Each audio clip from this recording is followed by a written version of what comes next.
Welcome to my channel, Lemonette Kids TV. Ang sikreto ni Anna. Sa isang maliit na baryo, may dalawang matalik na magkaibigan, sina Anna at Carla. Sila'y laging magkasama sa lahat ng oras, sa eskwela, sa paglalaro at sa kanilang mga lihim.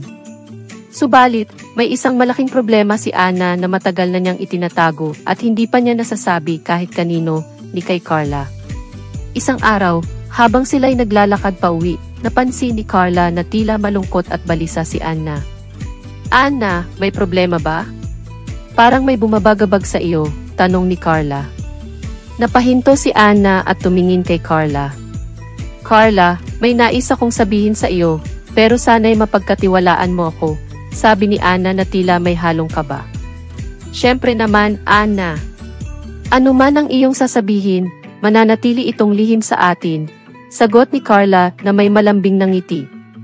Huminga ng malalim si Anna at nag-umpisang magkwento. Carla, matagal ko nang pinoproblema ang tungkol sa aking pamilya. Ang aking mga magulang ay laging nag-aaway at natatakot ako na baka maghiwalay sila. Hindi ko alam kung ano ang gagawin.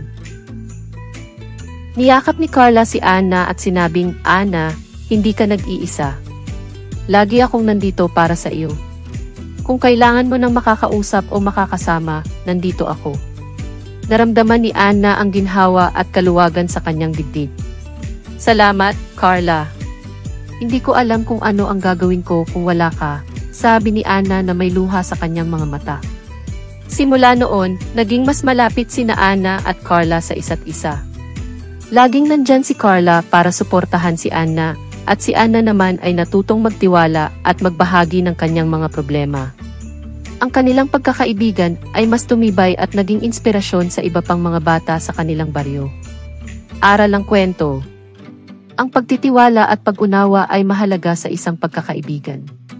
Ang pagkakaroon ng isang kaibigang mapagkakatiwalaan ay nagbibigay ng lakas at ginhawa. Ang tunay na kaibigan ay laging nandyan upang makinig at sumuporta sa mga oras ng